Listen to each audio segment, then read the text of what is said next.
जिहादी, rice bag, विदेशी और वामपंथी विचारधारा के बुद्धिजीवी जैसे द्विजेंद्र नारायण झा, रोमिला थापर, जाकिर नायक, वेंडी डॉनिगर, हुसैन खाड़ियो जूनागढ़, ऑड्री टुस्कू, दिग्विजय सिंह, ये लोग अक्सर ये कहते हैं कि वेदों में, हिंदू शास्त्रों में गौमांस भक्षण है। जब हम हिंदुओं ने प्रमाण कर दिया कि उनका ये दुष्प्रचार गलत था, तो तब उन्होंने नया पैतरा निकाला। उन्होंने ये प्रचार करना शुरू कर दिया कि बृहदारण्यक उपनिषद 6.4.18 में बीफ खाने का प्रावधान है उस दंपत्ति के लिए जो किसी संतान के इच्छुक हैं।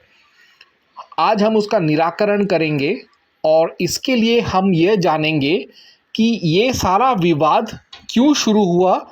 ये विवाद शुरू हुआ एक बृहदारण्यक उपनिषद के ट्रांसलेशन से। ये जो सारा विवाद है, ये जो सारा भसड़ है, यह एक ही पुस्तक से शुरू हुआ है। वो है the Brihadaranyaka Upanishad with the commentary of Shankaracharya, जिसका अनुवाद और लेखन किया है स्वामी माधवानंद ने। वे श्री रामकृष्ण स्वामी विवेकानंद मिशन के अद्वैत आश्रम कोलकाता के एक साधु थे और वहीं से उन्होंने ये पुस्तक लिखा और उसका उन्होंने छपाई और विमोचन वहीं से किया। इसका पहला संस्करण जो है जुलाई 1934 में निकला था। उसके बाद उसका द्वितीय संस्करण फरवरी 1941, तृतीय संस्करण अप्रैल 1950 और चौथा संस्करण जून 1965 में निकला था। और उसके बाद स्वामी माधवानंद ने इस पुस्तक पर और कोई टिप्पणी नहीं किया, कोई अपग्रेडेशन नहीं किया। तो विवाद इसमें एक स्पेसिफिक, एक खास श्लोक पर है और वो श्लोक है बृहदारण्यक उपनिषद 6.4.18। अब वो श्लोक पूरा ऐसा है, अथ य इच्छेत् पुत्रो मे पंडितो विगितः समीतिंगम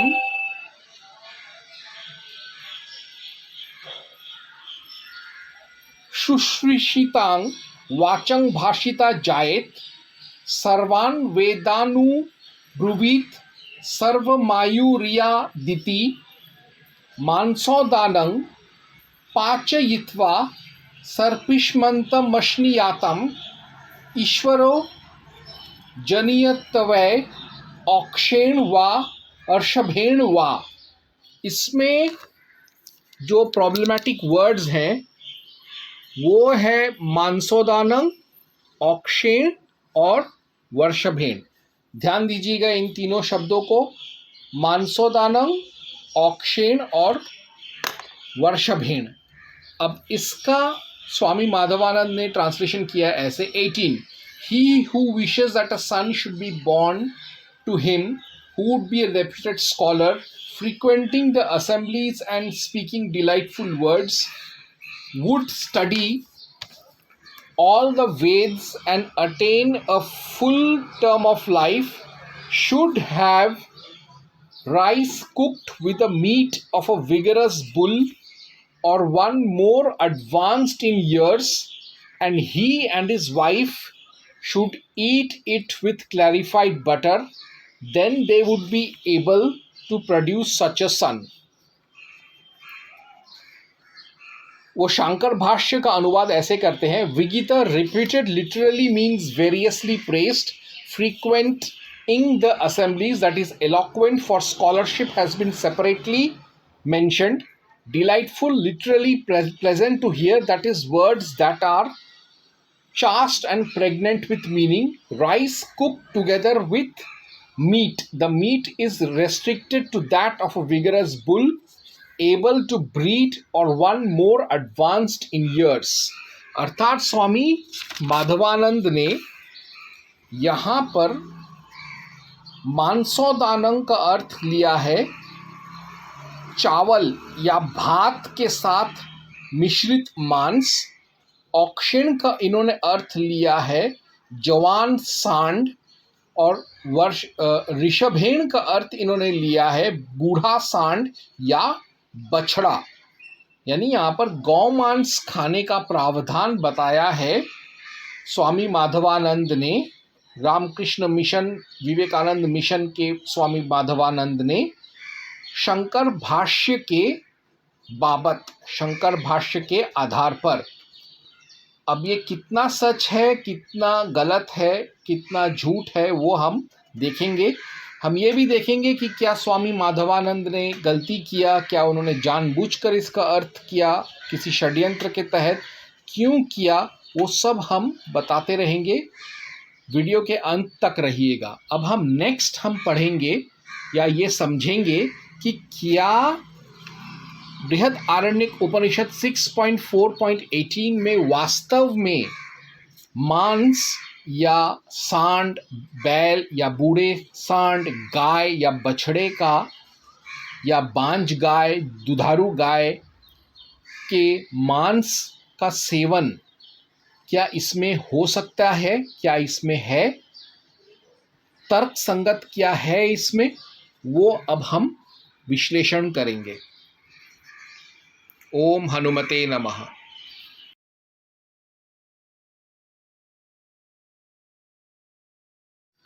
इस पहेली को सुलझाने के लिए हमको बृहदारण्यक उपनिषद 6.4.18 के कुछ आगे और पीछे के मंत्रों को हमको पढ़ना पड़ेगा। तो हम पहले पढ़ेंगे वो सारे श्लोक जो इस 6.4.18 से पहले हैं, लेकिन उसी श्रृंखला में हैं। तो अब पढ़ते हैं। स य इच्छेत पुत्रो में शुक्लो, मैं पढ़ रहा हूँ 6.4.14 बृहदारण्यक उपनिषद। वेद मनु ब्रुवींत सर्वमायुरी यादिति क्षीरोदनं पाचयित्वा सर्पिष्मंत मश्नीयाताम ईश्वरो जनयितैवै। अंग्रेजी अर्थ हुआ, He who wishes that his son should be born fair, study one Ved and attain a full term of life should have rice cooked in milk, and he and his wife should eat it with clarified butter. Then they would be able to produce such a son. He who wishes that his son should be born fair in complexion, study one Ved and attain a full term of life, that is 100 years, should have etc. तो अब इसका हिंदी अनुवाद देखिए क्या है। जो पुरुष चाहता है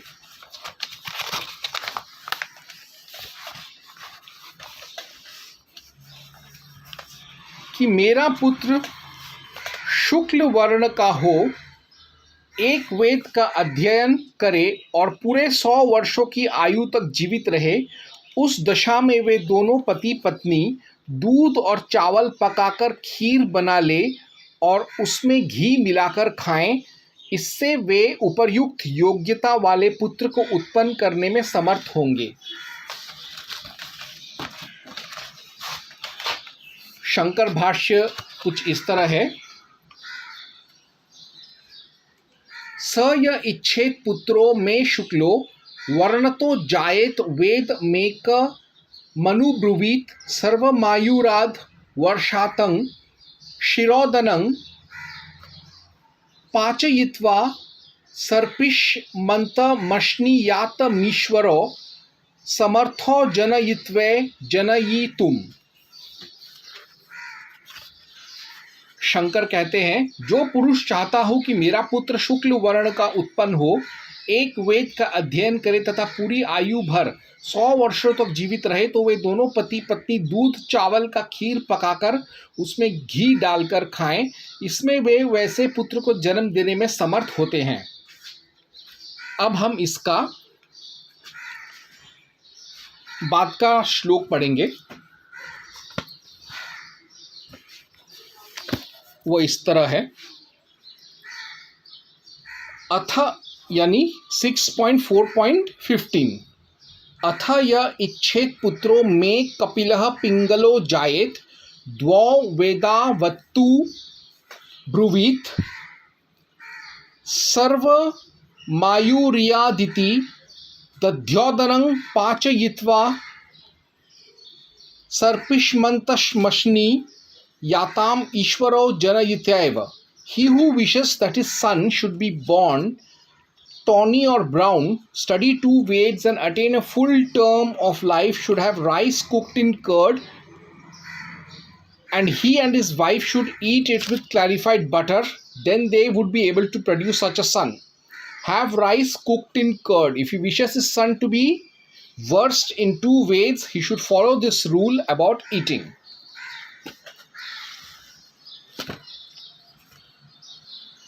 इसका हिंदी अनुवाद ऐसा है. जो चाहे कि मेरा पुत्र कपिल या पिंगल वर्ण का हो, 2 वेदों का अध्ययन करे और पूरे 100 वर्षों तक जीवित रहे, तो वह और उसकी पत्नी दही के साथ भात पकाकर उसमें घी मिलाकर खाएं. इससे वे वैसे पुत्र को जन्म देने में समर्थ होते हैं. अब हम इसका 15वां श्लोक का ही शांकर भाष्य देखेंगे. दध्योदनं दध्रा चरुं पाचयित्वा द्विवेदं चेदिच्छति पुत्रं तदैव मश्न शननियमः. अर्थात दध्योदन बनाकर दही के साथ चुरू पकाकर दोनों दंपति भोजन करें. यदि द्विवेदी पुत्र को पाने की इच्छा हो तब ऐसे भोजन का नियम है. अब हम इसका चलते हैं 16वें श्लोक में. अर्थात ऋग्वेद 6.4.16. अथ य इच्छेत पुत्रो मे श्यामो लोहिताक्षो जायेत त्रिन्वे दाननु ब्रुवीत सर्वमायुर्यादिति उदोदनं पाचयित्वा सर्पिष्मन्तमश्निया ताम ईश्वरो जनयित्वैव. He who wishes that his son should be born dark with red eyes, study 3 Veds and attain a full term of life should have rice cooked in water, and he and his wife should eat it with clarified butter. Then they would be able to produce such a son. Simple natural rice is meant. The mention of water is for precluding other ingredients.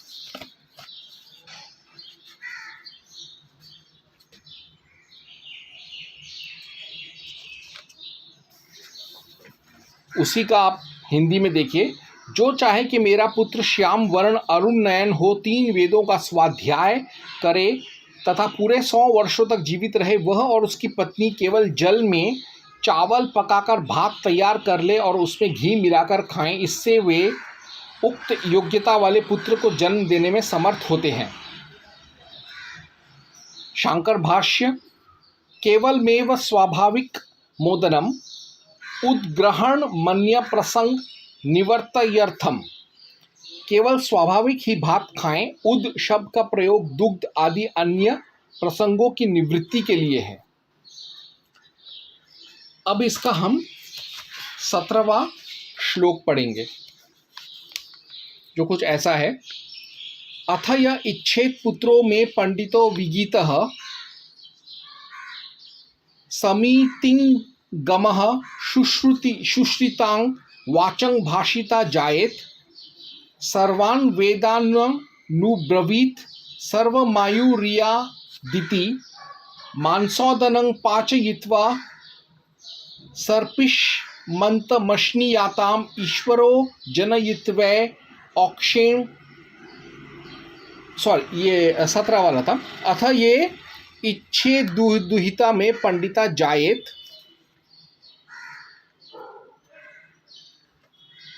सर्वमायुर्यादिति तिलोदनं पाचयित्वा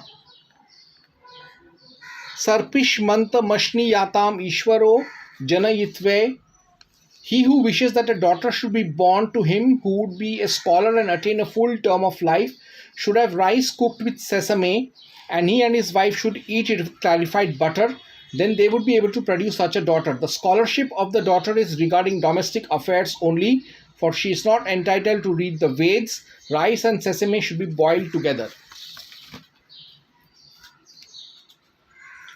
17वां का ही अर्थ है, जो चाहता हो कि मेरी पुत्री विदुषी हो और पूरे 100 वर्षों की आयु तक जीवित रहे, वह और उसकी पत्नी तिल और चावल की खिचड़ी पकाकर उसमें घी मिलाकर खाएं। इससे वे युक्त योग्यता वाली कन्या को जन्म देने में समर्थ होते हैं। दुहितु पांडित्यं गृहतंत्र विषयमेव वेदेनाधिकारात् तिलोदनं कृशरम। गृहस्थाश्रम में निपुण होना ही पुत्री का पांडित्य है, क्योंकि वेद में उसका अधिकार नहीं है। तिलोदान का अर्थ है तिल चावल की खिचड़ी। तो ये जो आपका कंट्रोवर्शियल जो श्लोक था बृहदारण्यक उपनिषद 6.4.18, उसके पहले 6.4.14, 15, 16 और 17 में भी संतान उत्पत्ति प्रकरण है, और उसमें अलग अलग जगहों पर दूध चावल का खीर और घी खाने को कह रहे हैं। फिर उसके बाद कह रहे हैं दही भात और घी मिलाकर खाने के लिए। फिर जल चावल भात और घी को मिलाकर खाने बोल रहे हैं। और अगर पुत्री चाहिए तो उसके लिए तिल चावल खिचड़ी और घी खाने को बोल रहे हैं। फिर अचानक आते हैं हम लोग 6.4.18 में, जिसमें वो कह रहे हैं ना कि इसमें गौमांस है। तो उसका अर्थ ऐसा है, जो चाहता हो कि मेरा पुत्र प्रख्यात पंडित विद्वानों की सभा में निर्भय प्रवेश करने वाला तथा श्रवण सुखद वाणी बोलने वाला हो, संपूर्ण वेदों का स्वाध्याय करे और पूरे 100 वर्षों तक जीवित रहे, वह पुरुष और उसकी पत्नी औषधियों का गुदा और चावल पकाकर उसमें घी मिलाकर खाएं। इससे वे युक्त योग्यता वाले पुत्र को जन्म देने में समर्थ होते हैं। उक्षा अथवा ऋषभ नामक औषधि के गुदा के साथ खाने का नियम है। शांकर भाष्य इसमें ये कहता है, विविधं गीतो विगीतः प्रख्यात इत्यर्थः, समितिं गमः सभां गच्छतीति प्रगल्भ इत्यर्थः, पांडित्यस्य पृथग् ग्रहणात् शुश्रुतां श्रोतुमिष्टां रमणीयां वाचं भाषिता संस्कृताया अथर्वत्या वाचो भाषितेत्यर्थः। मांस मिश्र मोदन मांसोदनम तन्मासं नियमार्थमाह औक्षेण वा मांसेन उक्षा सेचन समर्थः।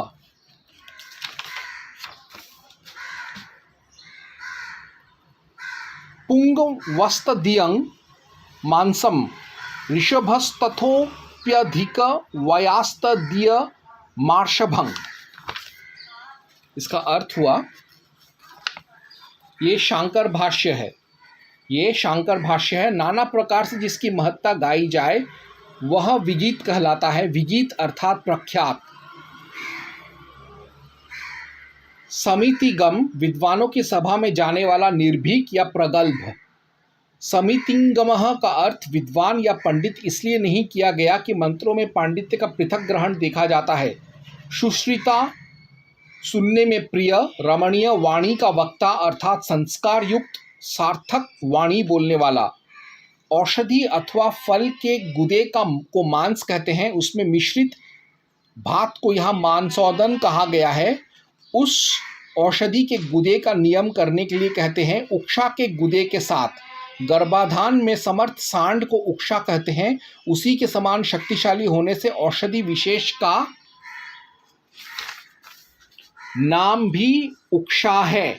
उसी का गुदा यहाँ अभीष्ट है। पूर्वोक्त सांड से भी अधिक अवस्था वाले बैल को ऋषभ कहते हैं। उसके समान शक्तिशाली औषधि विशेष का नाम भी ऋषभ है। उसी के गुदा को यहाँ आर्षभ समझना चाहिए। जगतगुरु आदि शंकराचार्य जो कहे हैं उसका फुटनोट या टिप्पणी ऐसा है, उक्षा शब्द के कोश में दो प्रकार के अर्थ मिलते हैं। कलकत्ते से प्रकाशित वाचस्पत्य नामक बृहत संस्कृताभिधान में उसे अष्टवर्गांतर्गत ऋषभ नामक औषधि का पर्याय माना गया है। ऋषभ औषधे च। प्रसिद्ध अंग्रेज विद्वान सर मोनियर विलियम्स ने भी अपने बृहत संस्कृत अंग्रेजी कोश में सोम नामक पौधे का पर्याय माना है। ऋषभ नामक औषधि का आयुर्वेद के अत्यंत प्राचीन एवं प्रामाणिक ग्रंथ सुश्रुत संहिता के सूत्र स्थान नामक प्रथम खंड के 38वें अध्याय में, जो द्रव्य संग्रहणीय अध्याय भी कहलाता है, 37 द्रव्य गणों के अंतर्गत उल्लेख हुआ है। भाव प्रकाश नामक प्रसिद्ध संग्रह ग्रंथ में उसका वर्णन इस रूप में आया है: जीवक ऋषभको जेयो हिमाद्री शिरोद्भवो रसोत्कंदवत कंदो निःसारो सूक्ष्म पत्रको ऋषभ वृषंशृंगवत। ऋषभो वृषभो वीरो विषाणो ब्राह्म इत्यपि जीवक अर्षभको बल्यो शीतो शुक्र कफप्रदो मधुरो पित्त दाह्यघ्रो काशवात क्षयावहो। जीवक और ऋषभक, ऋषभ नामक की औषधियाँ हिमालय के शिखर पर उत्पन्न होती हैं। उनकी जड़ लहसुन के सदृश होती हैं। दोनों में ही गुदा नहीं होता, केवल त्वचा होती है। दोनों में छोटी छोटी पत्तियां होती हैं। इनमें से ऋषभ बैल के सींग को आकृति का होता है। इसके दूसरे नाम है वृषभ, वीर, विषाणी, ब्राह्म आदि। जीवक और ऋषभ दोनों ही बलकारक, शांत, वीर्य और कफ बढ़ाने वाले, मधुर, पित्त और दाह का शमन करने वाले तथा खांसी और वात रोगों का नाश करने वाले हैं। ऋषभक की प्रसिद्धि अष्टवर्ग नामक औषधियों में गणना है। भाव प्रकाशकार लिखते हैं: जीवकर ऋषभको मेदे कोकल्यो वृद्धि वृद्धि के अष्टगो वर्णोष्टभिर्दव्ये कथितर तश्चर कादि भी। हमने देखा कि जो पहले के मंत्र हैं उसमें वेजिटेरियन खाना खाने बोल रहे हैं, चावल और औषधि खाने बोल रहे हैं। तो और इसके साथ साथ ये जो कंट्रोवर्शियल श्लोक है उसके बाद आप अगर देखें तो उसमें भी वेजिटेरियन खाना खाने बोल रहे हैं। अब इसका प्रमाण मैं आपको दिखाता हूं।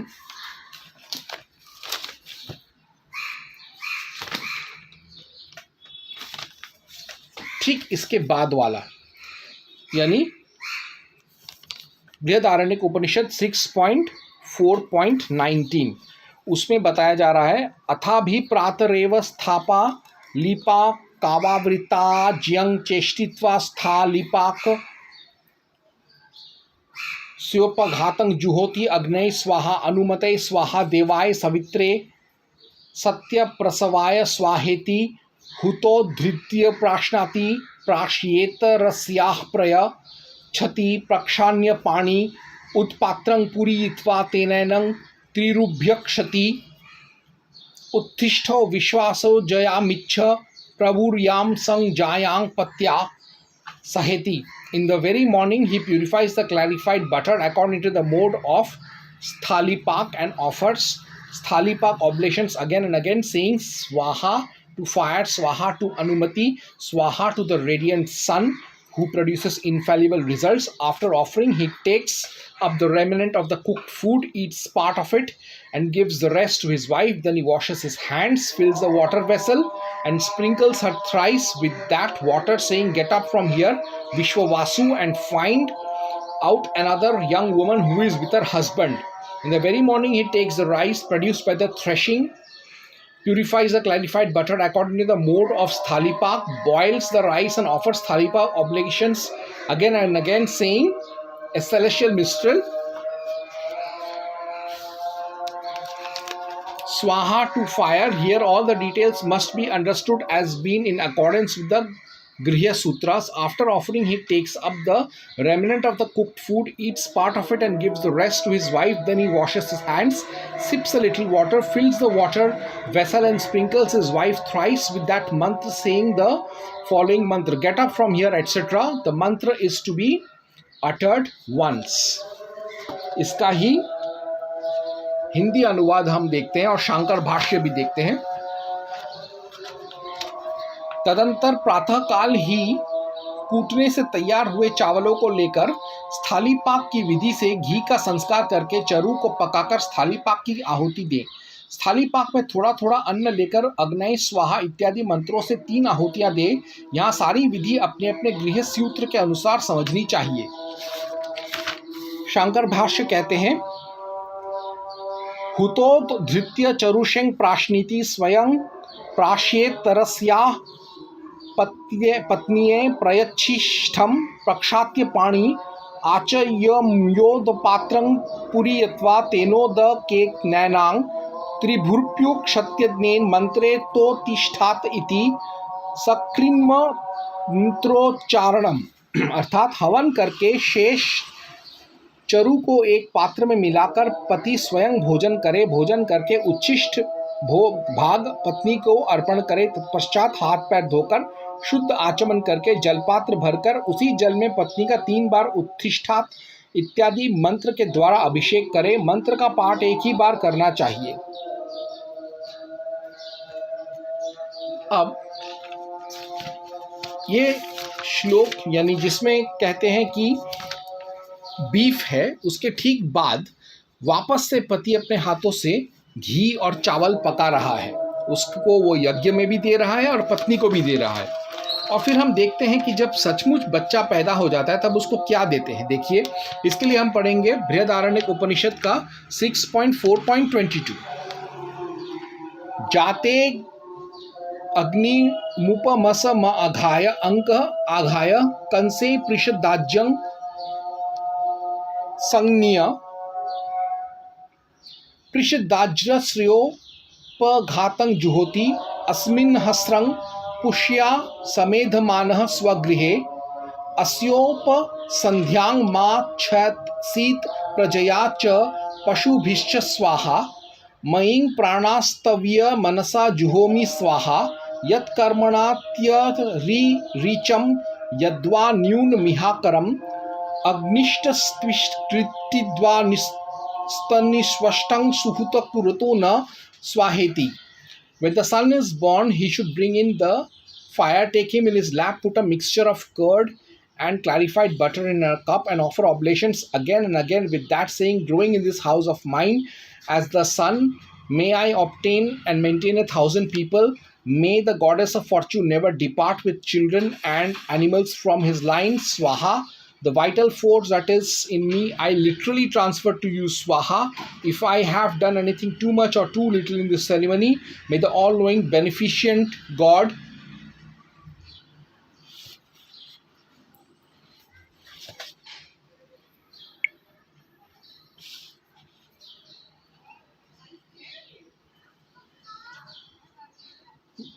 fire make it just right for me, neither too much nor too little. Swaha. Now the postnatal ceremony is being described.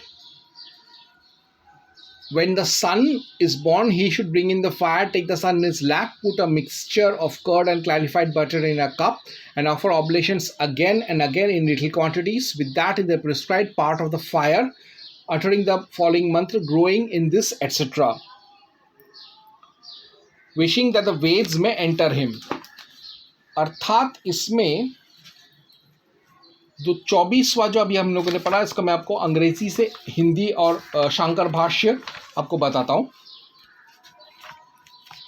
पुत्र उत्पन्न होने पर पिता उसे अपनी गोद में लेकर अग्नि की स्थापना करके कांसे के कटोरे में दूध दधी मिश्रित घी रखकर उसका थोड़ा थोड़ा सा अंश लेकर अस्मिन सहस्रम इत्यादि मंत्रों द्वारा अग्नि में आहुति करे। मंत्रार्थ इस प्रकार है, अपने इस घर में पुत्र रूप में वृद्धि को प्राप्त हुआ मैं सहस्रों मनुष्यों का एकमात्र पोषण करने वाला हूँ। मेरे इस पुत्र के संतति में प्रजा तथा पशुओं के साथ संपत्ति का कभी उच्छेद न हो। स्वाहा। मुझ पिता में जो प्राण है उन प्राणों का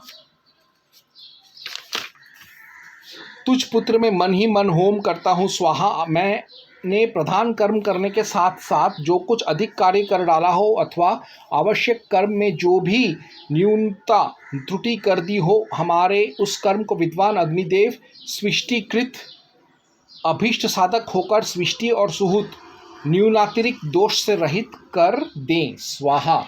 शंकर भाष्य देखिए, जातेग्नि मुपसमाधायांक आधाय पुत्रं कंसे पृष दाज्यं सन्निय संयोज्यं दधि घृते कृषदाज्यस्योपघातं जुहोत्यस्मिन् सहस्रमित्याध्यावापस्थाने। अर्थ, पुत्र जन्म होने पर अग्नि स्थापन करके पुत्र को गोद में लेकर और कांसे के कटोरे में दधी मिश्रित घृत रखकर दही को घी में मिलाकर उसका थोड़ा थोड़ा सा अंश लेकर अस्मिन सहस्रम इत्यादि मंत्र से अग्नि के आवाप स्थान में आहुति दे।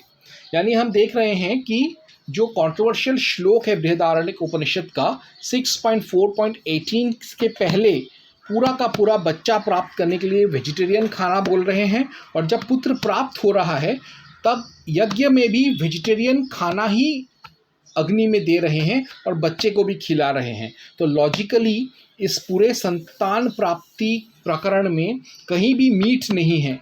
तो खास तौर से अचानक बीच में बृहदारण्यक उपनिषद 6.4.18 में मांस या भैंस का मांस, गाय का मांस, बछड़े का मांस, सांड का मांस, बूढ़ा बैल का मांस कहाँ से आ गया?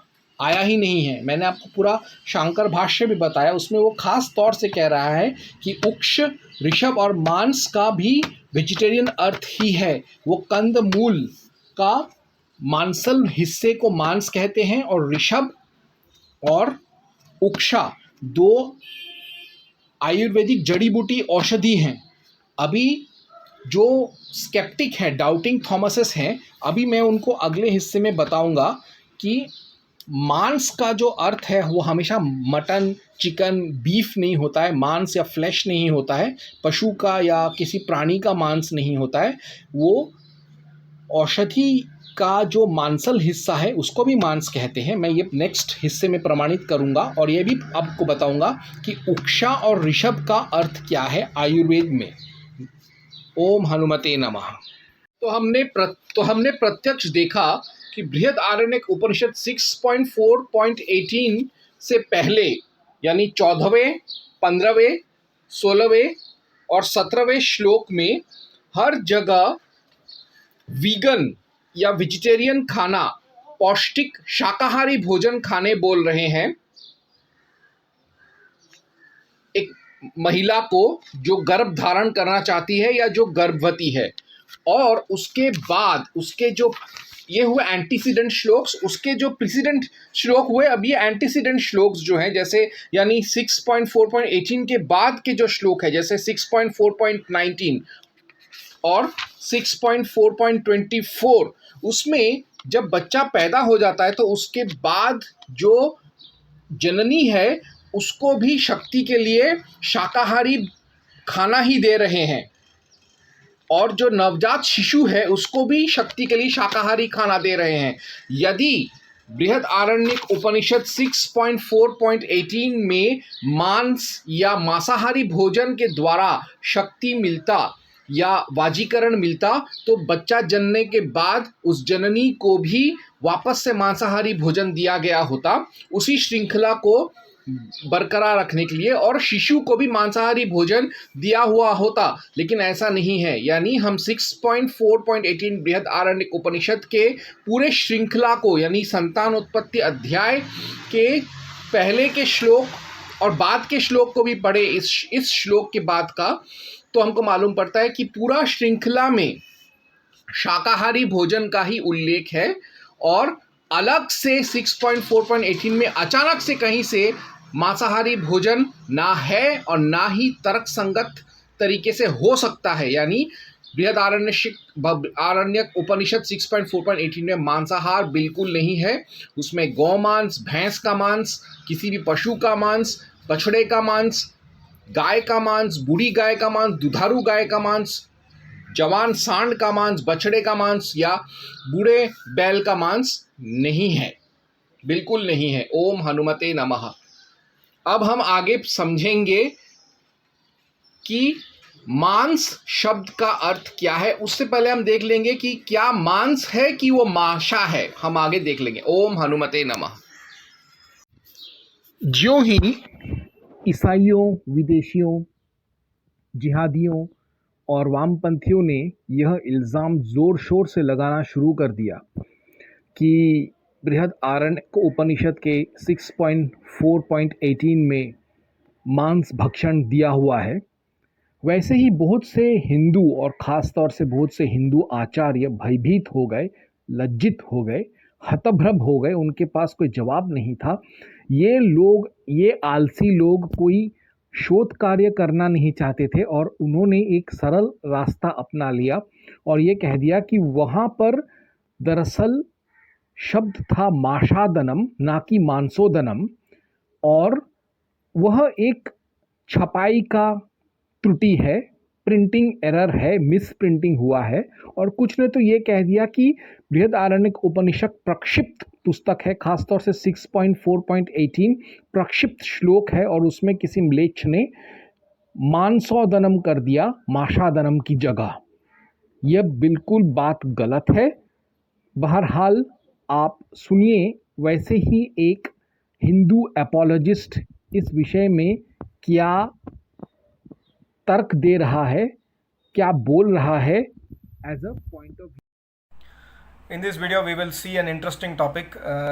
There are many Islamic scholars quoting the verse of Brihadaranyaka Upanishad and then 6/4/18 especially, and then mistranslating this shloka, which is commented by Shankaracharya, saying that this verse of Brihadaranyaka Upanishad promotes beef eating. So there was a gentleman who asked a similar question to my Guruji in the website vedmandir.com. So I am just trying to give you the answer what my Guruji has given to him. So it's very important for us to understand that Vedas are the Vedic. And the second sloka 6/4/18, again this also speaks about a desire of the couple to get a long living son who is learned, who becomes a learned of Vedas. The meaning of this sloka is also based on Ved mantras. In this shloka, the Upanishad mentions the word Mashodanam. The word Mash means urad ki dal, should be cooked along with rice. The word is not Mansodanam, it's Mashodanam, it's not Mansodanam. Mans means non-vegetarian, Mashodanam means dal. How can a rishi can even advise to take Mansodanam, that is flesh along with rice? तो आपने देखा कि कैसे एक हिंदू यह दावा कर रहा है कि जो बृहद आरण्यक उपनिषद 6.4.18 में जो शब्द आया है यहाँ पर, जो बहुत बड़े विवाद का विषय है, मांसोदानं या मांसो, यह दरअसल मांस नहीं, वो माशादानं था। उसका ये कहना है कि यह कोई प्रिंटिंग का गलती है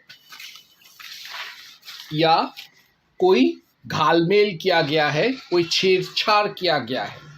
तो दरअसल ऐसे हिंदू जो हैं वह कोई शोध नहीं करना चाहते और सरल रास्ता पकड़ लेते हैं, कह देते हैं ये प्रक्षिप्त श्लोक है या फिर यह छपाई गलती है, यानी वो एक इजी वे आउट पकड़ लेते हैं। लेकिन मैं वैसा नहीं हूँ।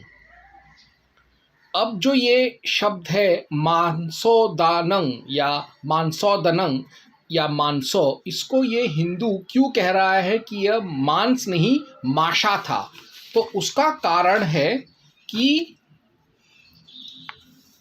चरक सुश्रुत संहिता का सूत्र स्थान का अध्याय 27 का 253वां श्लोक, यानी सुश्रुत संहिता सूत्र स्थान 27.253 में एक शब्द आता है माश, जिसका अर्थ है उड़द का दाल।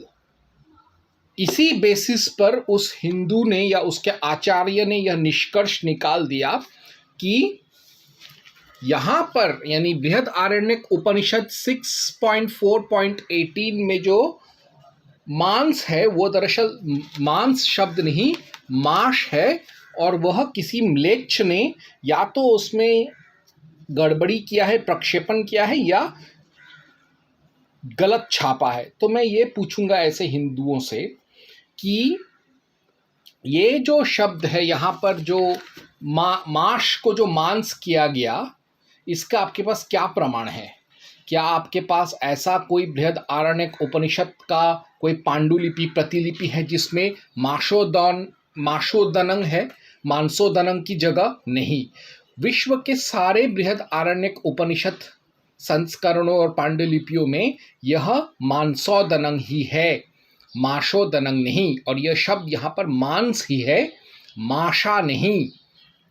सुश्रुत संहिता अलग पुस्तक है और बृहद आरण्यक उपनिषद अलग ग्रंथ है। अगर सुश्रुत संहिता में माश है तो इसका मतलब ये नहीं कि बृहद आरण्यक उपनिषद में भी मांस माशा था या मांस माशा हो जाना चाहिए। आर्य समाज और वैदिक समाज भी इसको मांस ही पढ़ते हैं, माशा नहीं। और साथ ही साथ अगर हम ये मान लेते हैं कि आदि शंकराचार्य जगतगुरु से पहले किसी म्लेच्छ ने इसको माशा को मांस कर दिया था, तो इस बात का उल्लेख जगतगुरु आदि शंकराचार्य अपनी टिप्पणी में बृहद आरण्यक उपनिषद के इस टिप्पणी में ज़रूर करते, जो कि उन्होंने नहीं किया है। और अगर आप ये कहते हो कि ये जो शब्द है मांस, ये जगतगुरु आदि शंकराचार्य के मरणोपरांत इसमें प्रक्षेपण किया गया था, तो दुनिया में कोई ना कोई ग्रंथ जरूर रहता, पांडुलिपि जरूर होता बृहद आरण्यक उपनिषद का, जिसमें माशा दनंग शब्द होता, मानसो दनंग की जगह। अगर जगतगुरु श्री शंकराचार्य के बाद अगर प्रक्षेपण किया गया है तो आर्य समाज और स्वामी दयानंद सरस्वती इस पर शोध कर कर जरूर लिखते, और आर्य समाजी तो सबसे पहले उछलकर इसमें से मांस शब्द हटाकर उसका असली शब्द माशा लिखकर वो पढ़ते पढ़ाते और प्रचार करते। ऐसा नहीं है, आर्य समाज के ग्रंथ में भी ये मानसोदनंग है, माशादनंग नहीं। और अगर ये प्रक्षेपण आदि गुरु जगत गुरु शंकराचार्य से पहले हुआ होता तो वो ज़रूर अपने ग्रंथ के टिप्पणी में, बृहद आरण्यक उपनिषद के टिप्पणी में वो ज़रूर लिखते कि भाई इसमें घालमेल हुआ है, ये मांस नहीं माशा है। और वो अपने संस्कृत के टिप्पणी में भी यही लिखते।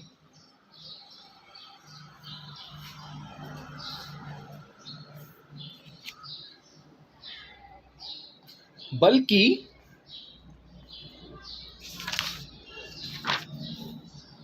ये है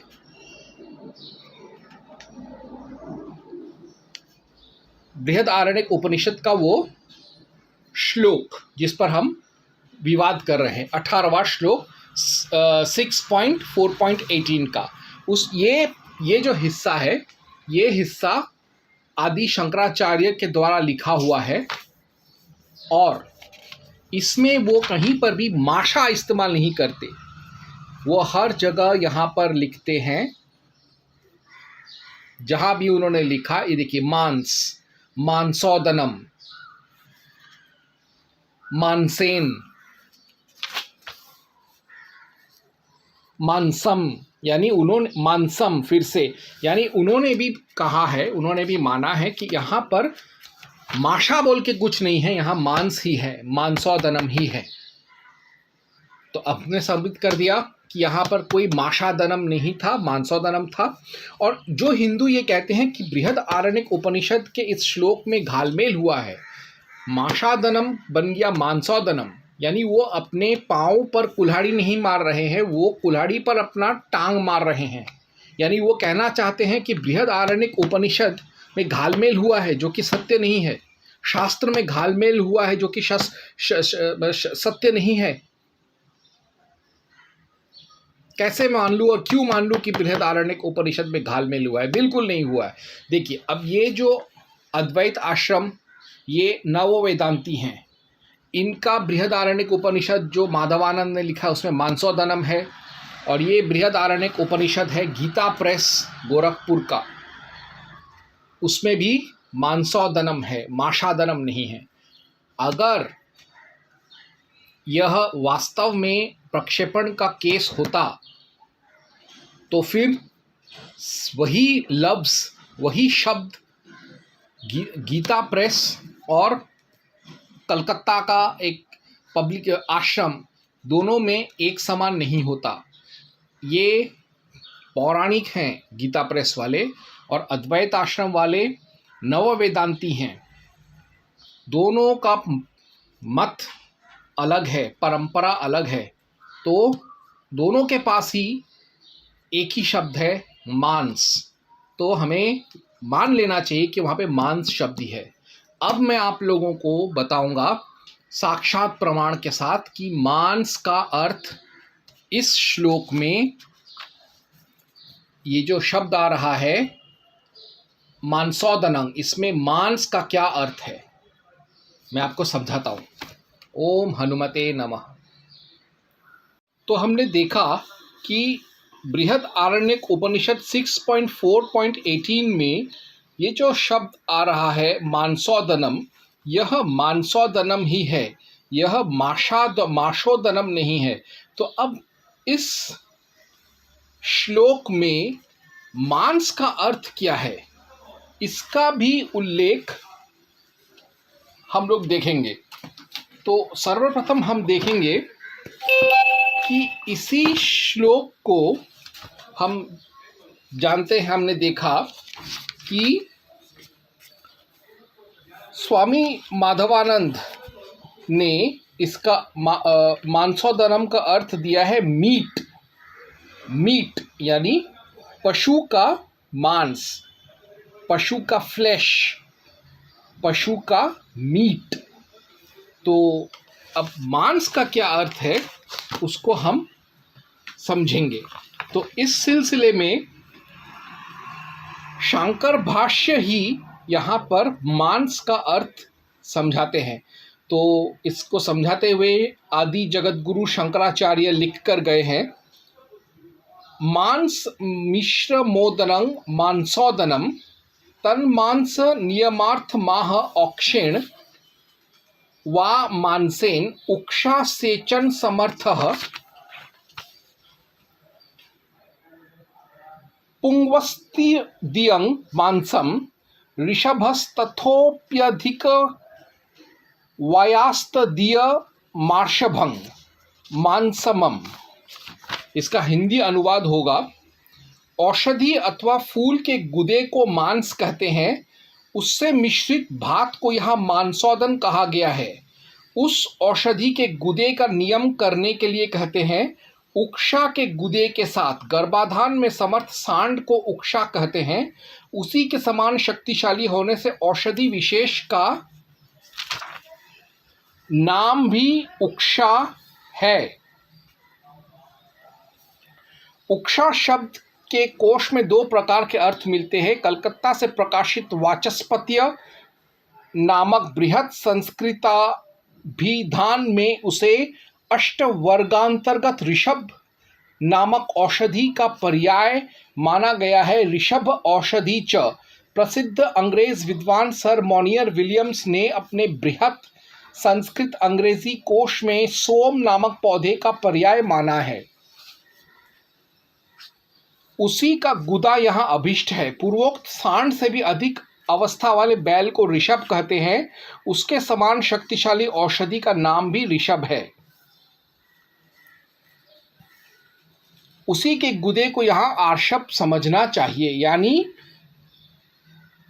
आदि शंकराचार्य जिसने बृहदारण्यक उपनिषद, खासतौर से बृहदारण्यक उपनिषद 6.4.18 में सबसे प्रामाणिक विश्लेषण, टीका, टिप्पणी, अनुवाद किया है, वो खुद कहते हैं कि यहाँ पर मांस का अर्थ है औषधि वनस्पति का या फूल के गुदा, यानी उसका पल्पी पोर्शन, पल्प अर्थात फ्लैशी पोर्शन या मीटी पोर्शन, स्वोलन पोर्शन, रसीला भाग, रसीला पोर्शन, जूसी पोर्शन, उसी को मांस कहते हैं। लेकिन मैं जानता हूँ कि जो मजलिस की औलाद भीमटे हैं वो ये कहेंगे कि शायद शंकराचार्य ने मांस का अर्थ गलत दिया था, वो ये कह सकते हैं। दूसरा वो ये कहेंगे कि शायद आदि शंकराचार्य ने डर कर मांस का अपना ही अर्थ दे दिया था, या वो तीसरा तर्क देंगे कि हो सकता है कि आदि शंकराचार्य जो कि मध्य युग में थे, उनके समय मांस का अर्थ शाकाहारी हो गया होगा, परंतु पुराने वैदिक युग में मांस का अर्थ मांस ही था, यानी पशु का मीट ही था।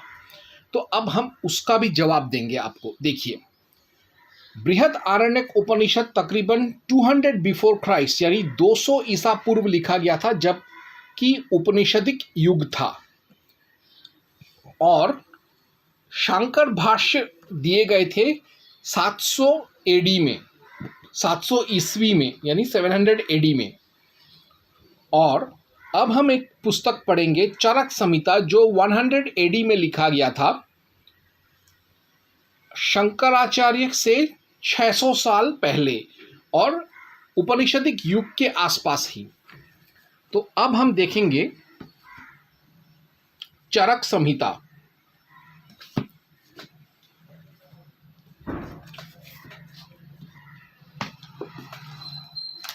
चरक संहिता पढ़ना बहुत ज़रूरी है, क्योंकि हमको यहाँ से मांस का अर्थ निकालना है। तो मैं सर्वप्रथम पढ़ूंगा चरक संहिता सूत्र स्थान, चरक संहिता सूत्र स्थान, अध्याय 27 27.304। उसमें एक श्लोक आता है, मृतं कृशाति मेध्यंच वृद्धं बालं विषैर्हतं अगोचर मृतं व्याल सुदितं मांस मृत्सृजेत। अर्थात अपने आप मरा हुआ कृष, सड़ा भूसा, वृद्ध, बाल, विष आदि से मरा हुआ, अपरोक्ष मरा हुआ, व्याघ्र आदि का मारा हुआ, ऐसे जीवों का मांस त्याग देने योग्य है। यहाँ पर जो मांस शब्द आ रहा है, मांस शब्द जो आ रहा है, उसका अर्थ है मीट या फ्लैश, जो कि सामान्य अर्थ में जिसे हम आज भी मांस को जैसे समझते हैं वही अर्थ है, वही उसका नॉन वेजिटेरियन अर्थ है। लेकिन इसी चरक संहिता के सूत्र स्थान में ही, ये देखिए, चरक संहिता के ही सूत्र स्थान में ही अध्याय 2 का 26वां श्लोक, यानी चरक संहिता सूत्र स्थान 2.26, ये कहता है, शाकेर मौसे स्ति लैर माशः सिद्धा वर्चो निरयस्ति जंबवामा स्थिता दधि तथाम्ब बिल्वै सांग्रहिकी मता। यानी फलों के शाक, मांस, तिल, उड़द इनमें सिद्ध हुई यवागु मल को निकालती है। जामुन, आम की गुठली, कैथ का गुद्दा, कांजी, वेलगिर इनसे सिद्ध यवागु संग्राही दस्त रोकने वाली होती है। इस श्लोक में वनस्पति, फल, पत्र, शाक, सब्जी या औषधि का मांस का जिक्र है। अब औषधि का मांस का अर्थ क्या होता है? औषधि का मांस का अर्थ होता है अंग्रेजी में pulp, vegetable pulp, vegetation pulp, vegetable juicy part, vegetable fleshy part, vegetable meaty part. यानी किसी भी औषधि, फल, फूल, साग सब्जी का गुदा, उसका मूल, उसका रसीला हिस्सा, उसका मोटा हिस्सा, उसका हृष्ट पुष्ट हिस्सा, उसका मांसल हिस्सा, उसी को मांस कहते हैं। और इसी श्लोक में आप देखिए, यहाँ पर मांस भी है, यानी शाक सब्जी का पल्पी हिस्सा, और यहाँ पर माशय भी है, माशा भी है। माशा यहाँ पे उड़द, यानी मांस और माशा अलग अलग चीज़ है। उड़द मांस को कहते हैं, और फलों के मांस का अर्थ होता है उसका सबसे जूस, उसका रसीला, उसका सबसे हृष्ट पुष्ट मांसल मोटा हिस्सा। या गुदा हिस्सा, मूल हिस्सा। तो मैंने आपको साबित कर दिया एक कि माशा और मांस अलग चीज़ है, और माशा और फल फूलों औषधि का मांस अलग चीज़ है। और मांस अगर एक अर्थ होता है उसका नॉन वेजिटेरियन अर्थ, तो उसका एक वेजिटेरियन या वीगन अर्थ भी होता है, जिसमें मांस का अर्थ होता है शाक सब्जी का मांस, उसका गदराया हुआ हिस्सा, उसका मोटा हिस्सा। और इसी अर्थ में, इसी जो शाक सब्जी का जो मांसल हिस्सा है, उसी अर्थ में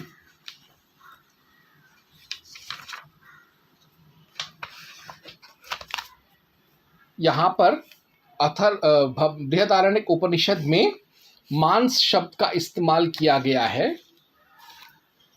देखिए, मांसोदरम का इस्तेमाल किया गया है।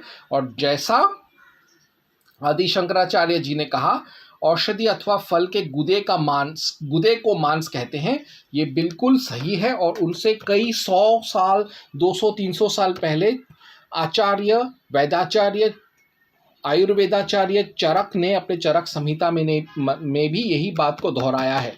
तो यानी यहाँ पर जो मांस है बृहदारण्यक उपनिषद 6.4.18 में, ये किसी गाय, बैल, भैंस, सांड, बछड़ा, दुधारू गाय, बांझ गाय, बूढ़ा बैल या भैंस का या किसी भी पशु का मांस नहीं है, उसका मीट नहीं है।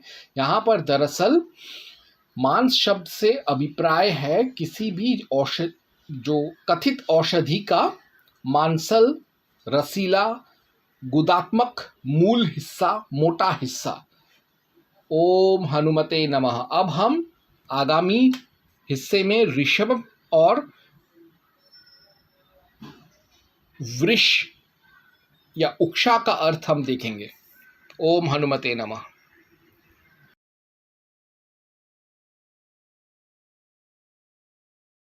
अब हम बृहदारण्यक उपनिषद 6.4.18 में इस्तेमाल किया हुआ यह जो शब्द है अर्षभेन या ऋषभेन, उसका हम मतलब देखेंगे। जो स्वामी माधवानंद हैं, उन्होंने ऋषभेन का अर्थ किया है विगरस बुल, या फिर बुल मोर एडवांस्ड इन ईयर्स। यानी उन्होंने अर्थ किया है सांड, बैल, बछड़ा, या फिर जवान बैल या बूढ़ा बैल। तो अब इसका क्या अर्थ है असलियत में, हम इस पर आज परिचर्चा करेंगे, इस पर आज हम गवेषणा करेंगे।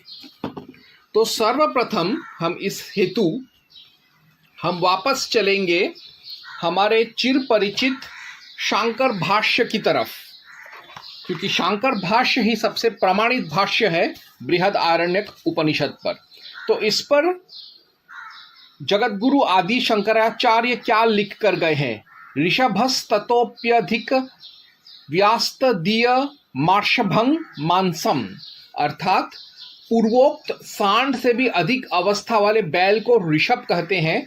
उसके समान शक्तिशाली औषधि शेष का नाम भी ऋषभ है। ऋषभ नामक औषधि का आयुर्वेदिक अत्यंत प्राचीन एवं प्रामाणिक ग्रंथ सुश्रुत संहिता के सूत्र स्थान नामक प्रथम खंड के 38वें अध्याय में, जो द्रव्य संग्रहणीय अध्याय भी कहलाता है, 37 द्रव्य गणों के अंतर्गत उल्लेख हुआ है। भाव प्रकाश नामक प्रसिद्ध संग्रह ग्रंथ में उसका वर्णन है, इस रूप में आया है। जीवक अर्षभको ज्ञेयो हिमाद्री शिरोद्भवै रसोत्कंदवत कंदो निहिसारो सूक्ष्मपत्रको ऋषभो वृश्रृंगवत ऋषभे वृषभो वीरो विषाणो ब्रह्म इत्यपि जीवक ऋषभको बल्यो शीतो शुक्र कफप्रदो मधुरो पित्त दाह घ्नो काश्वात क्षयावह। जीवक और ऋषभ नामक की औषधियां हिमालय के शिखर पर उत्पन्न होती हैं। उनकी जड़ लहसुन के सदृश होती है, दोनों में ही गुदा नहीं होता, केवल त्वचा होती है, दोनों में छोटी छोटी पत्तियां होती हैं। इनमें से ऋषभक बैल के सींग की आकृति का होता है। इसके दूसरे नाम है वृषभ, वीर, विषाणी, ब्राह्म आदि। जीवक और ऋषभ दोनों ही बलकारक, शीत, वीर्य और कफ बढ़ाने वाले, मधुर, पित्त और दाह का शमन करने वाले तथा खांसी एवं वात रोग का नाश करने वाले औषधि हैं। ऋषभ की प्रसिद्ध अष्टवर्ग नामक औषधियों में गणना है। भाव प्रकाशकार लिखते हैं, जीवक ऋषभो भको मेदय काकोल्यो रिद्धि वृद्धि के अष्टवर्गोष्टभिर्द्रव्य कथितश्चर कादि भी। अब आप लोग ये कहेंगे कि प्रमाण दो। जो मजलिस की औलाद भीमटे हैं वो लोग अभी प्रमाण मांगेंगे ऋषभ का। तो मेरे पास दुर्भाग्यवश सुश्रुत तो नहीं है, इसलिए मैं आपको सुश्रुत 38.37 के प्रमाण तो मैं नहीं दिखा सकता, लेकिन मेरे पास हनुमान जी की दया से एक और ग्रंथ है, एक इक्वली प्राचीन और इंपॉर्टेंट आयुर्वेदिक ग्रंथ है जिसका नाम है चरक संहिता। तो अब हम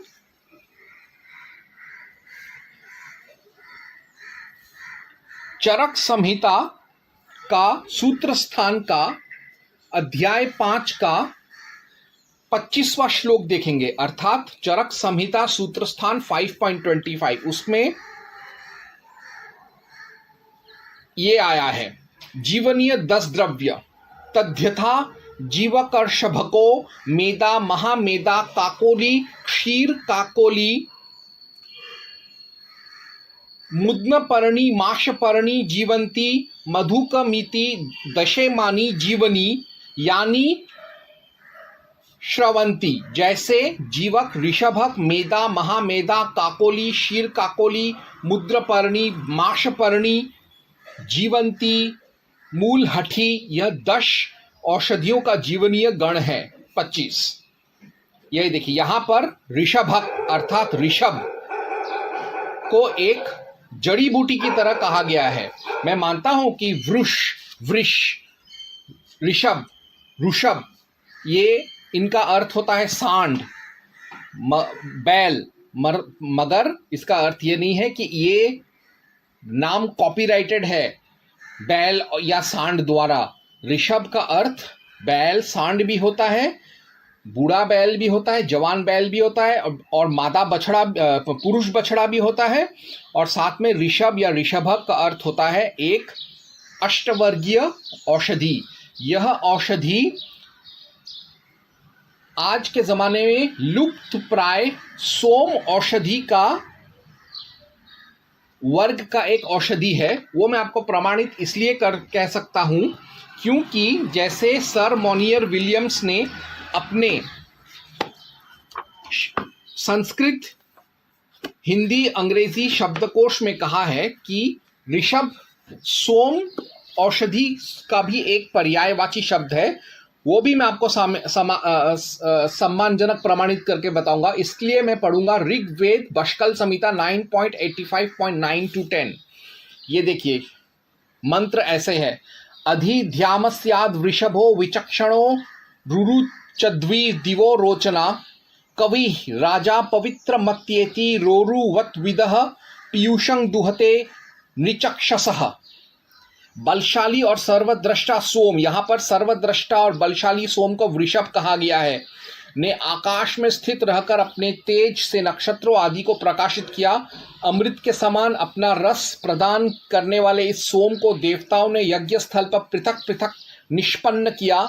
छलनी में शोधित होते समय ध्वनि करता हुआ यह पात्र में एकत्र होता है। यहाँ पर सोम औषधि या सोमरस देने वाला औषधि, सोम को का कैटेगरी का जो स्पीशीज या जीनस या टाइप का जो एक औषधि है उसको वृषभ कहते थे। सोम को भी वृषभ कहते थे, और उसी के कैटेगरी में आने वाला एक और जो औषधि है उसको भी ऋषभ या ऋषभक कहते थे, जैसे हमने अभी अभी चरक संहिता में पढ़ा है।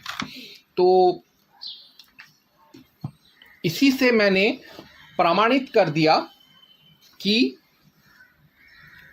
ऋषभ को खाने का अर्थ ये नहीं है।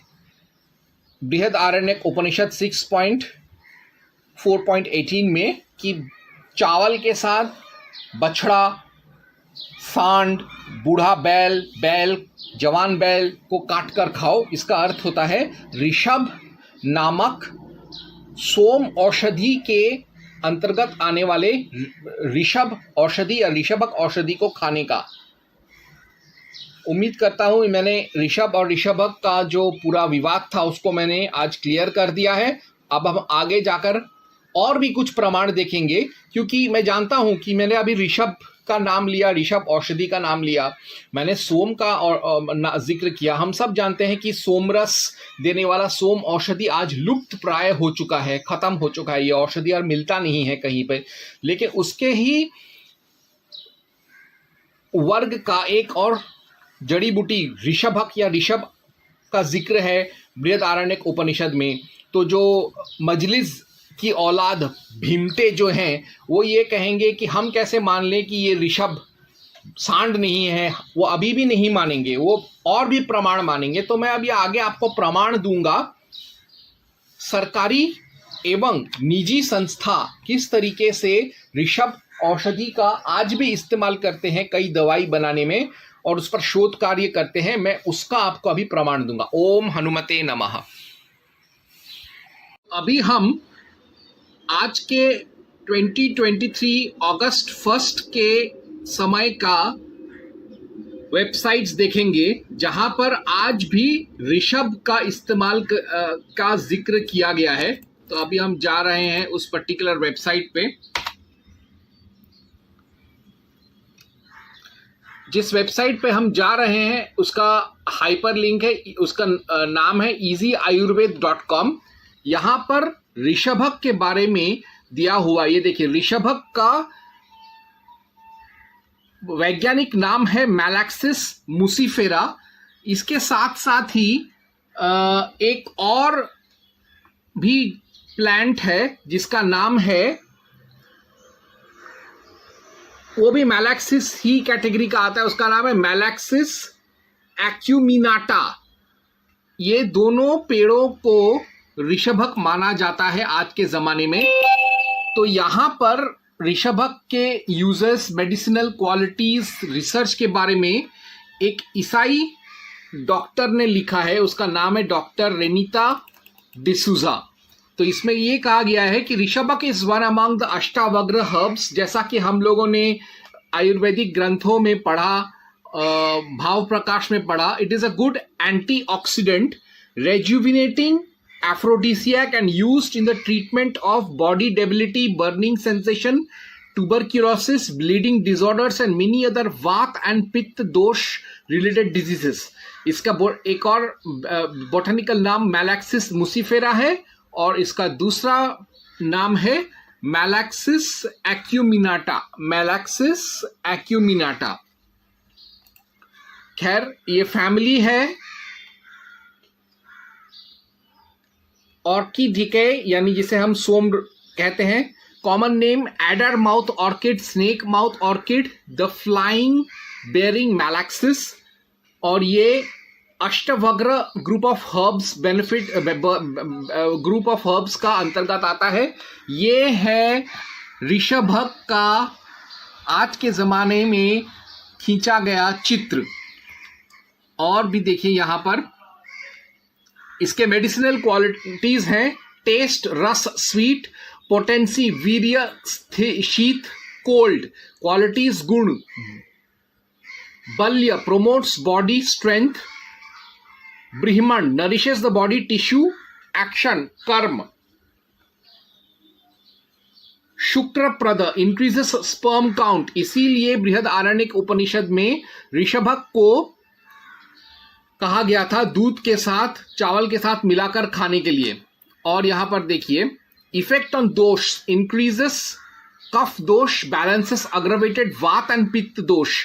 थेराप्यूटिक यूजेस बर्निंग सेंसेशन, क्षय, एमेंसिएशन, फीवर, रक्तपित्त, bleeding disorders, sterility, dysentery, general debility. Part used bulb, यानी इसका जो सबसे वहां पे जो हम लोग कह रहे थे ना कि ऋषभ का मूल खाना चाहिए, ऋषभ का मांस खाना चाहिए, और मैंने आपको पहले ही बताया था कि मांस का अर्थ होता है प्लांट का पल्प, प्लांट का फ्लेशी हिस्सा, मांसल हिस्सा, प्लांट का औषधि का मांसल हिस्सा, औषधि का मूल, औषधि का गुदा.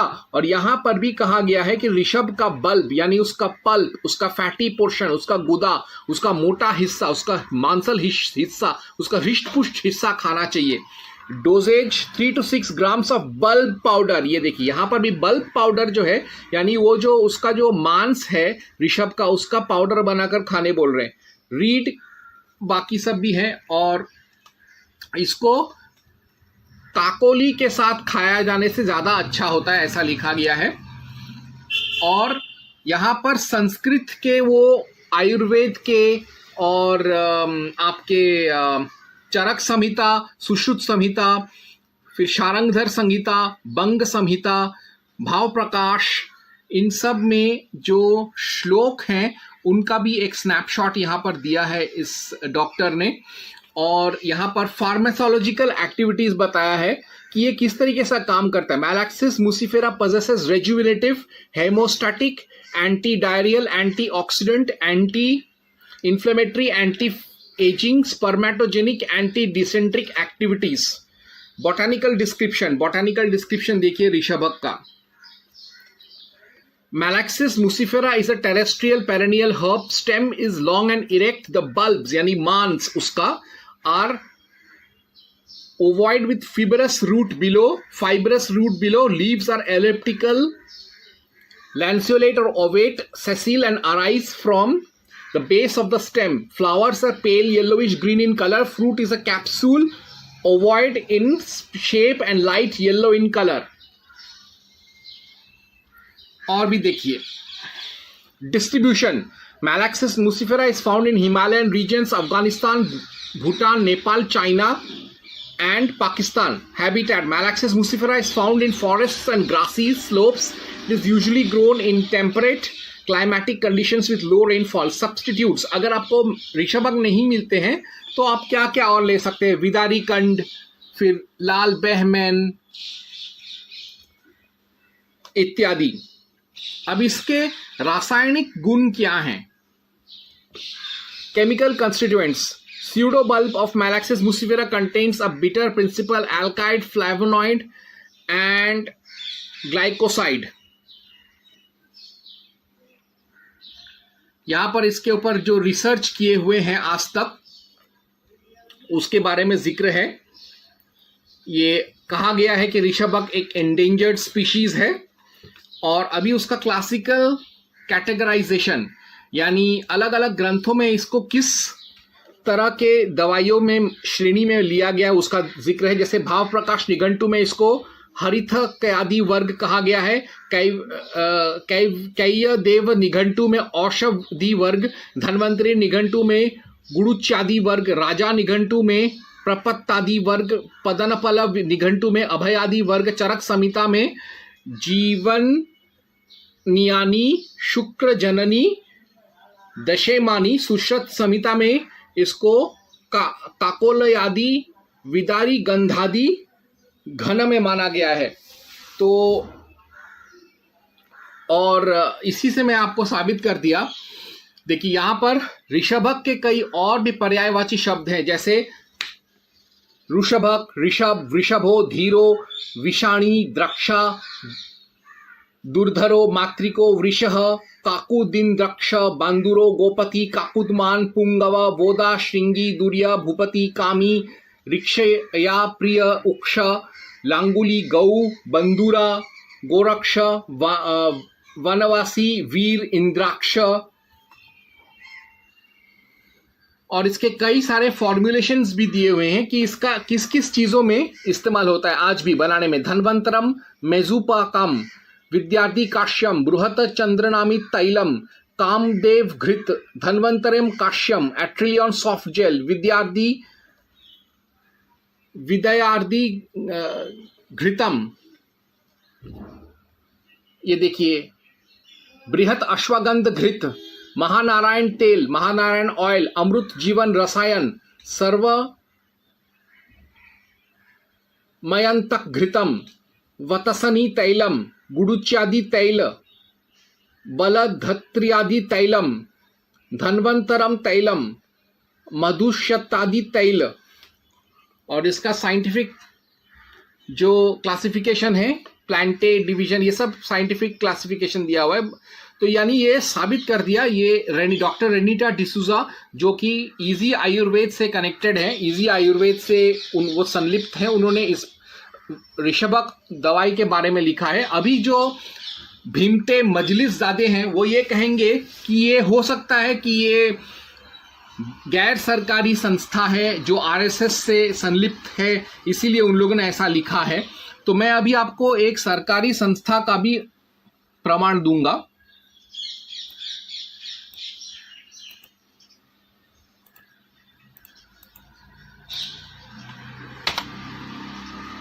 ये मैं एक सरकारी संस्था के वेबसाइट पे जा रहा हूं। ये सरकारी संस्था है pharmacognosy and phytochemistry research journal. इसमें अष्टवग्रा को 8 मिराकुलस हर्ब्स के अंतर्गत यहाँ पर बहुत सारे प्रोफेसर्स हैं, जैसे वी बुचाके, RS बाचव, RB रोडे, SS आहिर, AP मुथाल, BV धोकचावले और RB सौदागर। इनमें से कोई भी ब्राह्मण नहीं है, ये गैर ब्राह्मण कुछ तो दलित प्रोफेसर्स हैं जिन्होंने रिसर्च किया है। कहाँ रहते हुए? KCT RG Sapkal pharmacy college Anjuneri Nashik में रहते हुए इन्होंने रिसर्च किया है।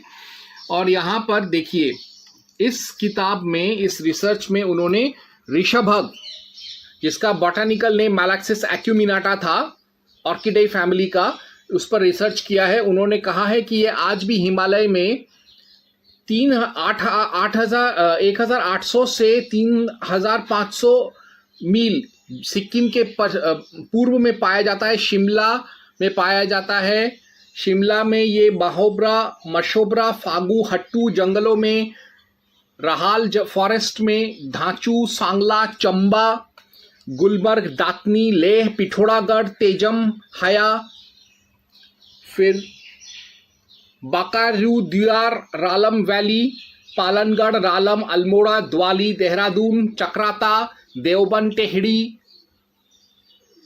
मसरताल, Bokhils, Dhantoli, Nagtibba, Chamoli, Vasukital, Bajmora, Jumma, Dunagiri, Valley of Flowers, Ranibara, Hemkund, Uttarkashi, Jamuna Valley और खरसिल गांव में पाया जाता है। और ये 1800 से 3500 मील सिक्किम के पूर्व दिशा में भी पाए जाते हैं। तो जितने भी भीमते हैं उनको मैंने साबित कर दिया कि ऋषभ एक ऐसा औषधि है जो कि कोई जानवर नहीं है, वो एक पशुपति नहीं है, वह एक वनस्पति है। तो इसी से मैंने आपको ऋषभ का क्या अर्थ है बृहद आरण्यक उपनिषद 6.4.18 में विस्तार से समझाया है।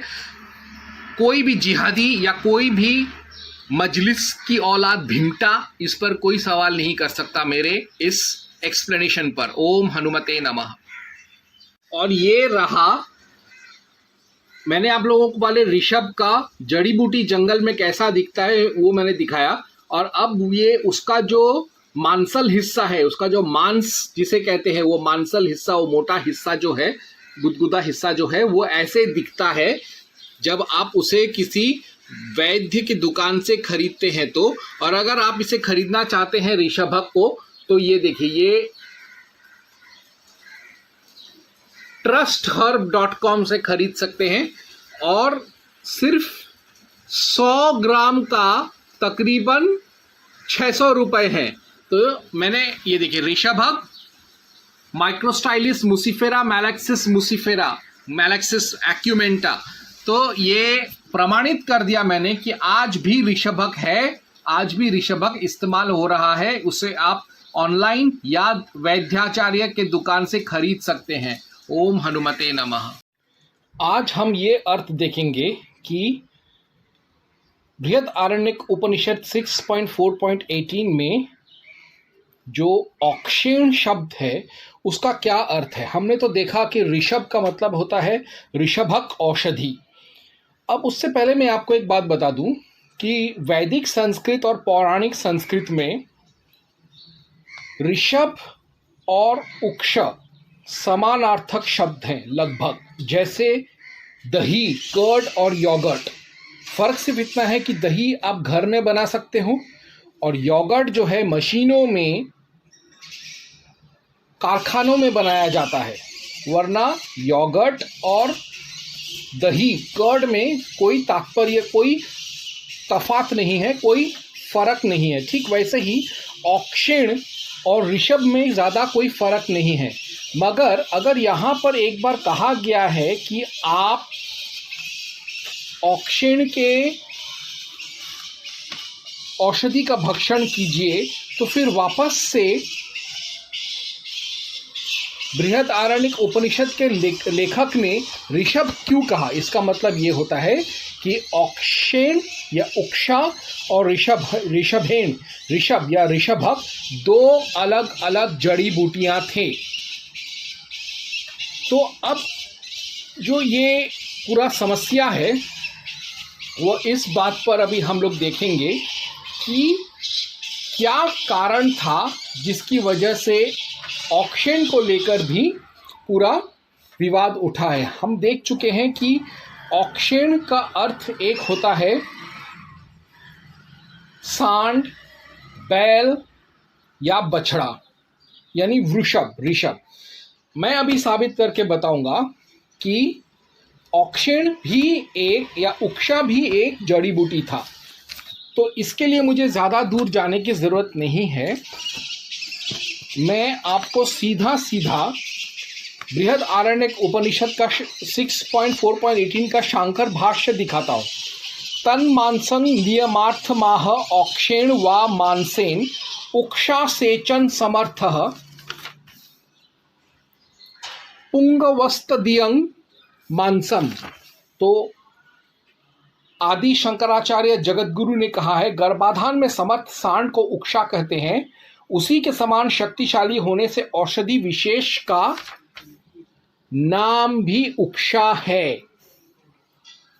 उक्षा शब्द के कोश में दो प्रकार के अर्थ मिलते हैं। कलकत्ते से प्रकाशित वाचस्पत्य नामक बृहत संस्कृताभिधान में उसे अष्टावर्गांतर्गत ऋषभ नामक औषधि का पर्याय माना गया है। ऋषभ औषधे च प्रसिद्ध अंग्रेज विद्वान सर मोनियर विलियम्स ने भी अपने बृहत संस्कृत अंग्रेजी कोश में सोम नामक पौधे का पर्याय माना है।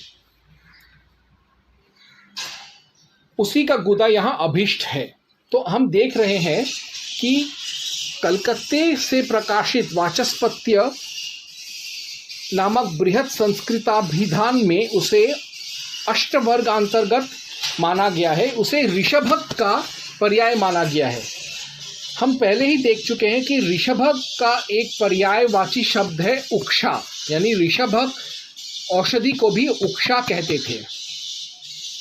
बंगाल का बंग संहिता जो है उसमें भी उक्षा एक पर्यायवाची शब्द है ऋषभक औषधि का, परंतु यह इसलिए किया गया क्योंकि वैदिक संस्कृत में वृषभ को उक्षा भी कहते थे। इसीलिए बंगाल के जो आयुर्वेदाचार्य हैं वो ऋषभक औषधि को भी उक्षा मानते थे, परंतु ऐसा नहीं है। अगर ऐसा होता तो दो बार एक ही औषधि का अलग अलग दो नामों से जिक्र करने का क्या अर्थ है।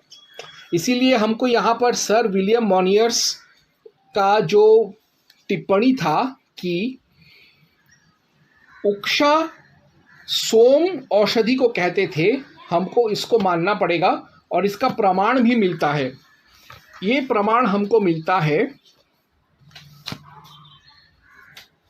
ऋग्वेद 9.85.10 10 में देखिए मंत्र, देखिए, दिवो नाके मधु जिह्वा अश्चतो वेना दुह्यंतु क्षणं गिरिष्ठाम अपसु द्रप्संग वावस्त्रिधानं समुद्र आ सिंधयोरूर्मा मधुमंतं पवित्र आ। अपनी जिह्वा द्वारा मधुर वाणी बोलने वाले ऋषिगण पर्वतों पर निवास करने वाले जल द्वारा बढ़ने वाले मधुर सोमरस को सिंधु की लहरों में मिलाकर पवित्र करते हैं। यहाँ पर सोम को उक्ष कहा गया है, यानी जो सोम औषधि है जिससे सोमरस बनाता था प्राचीन काल का ऋषि, उस सोम औषधि को उक्षा कहा गया है। इसका अंग्रेजी में भी देखिए, In the heaven of the bright sacrifice, the sweet-voiced veins severally milk forth the sprinkler, the mountain-haunting soam. They sprinkle him nourished in the waters, juicy in the ocean, like pitcher in the wave of the river. They sprinkle him sweet-flavored in the heavenly filter. In the heaven, Sion explains Nake as free from pain, the place called हविर्धान दिवह इसी द्योतमानस्य यज्ञस्य, यानी यह एक सार्वभौमिक सत्य है कि सोम औषधि जिससे सोमरस बनता था, उस सोम औषधि को भी उक्षण कहते थे, उक्षा कहते थे। और यही तात्पर्य है बृहद आरण्यक उपनिषद का 6.4.18 में, जब हमको यह कहा गया है कि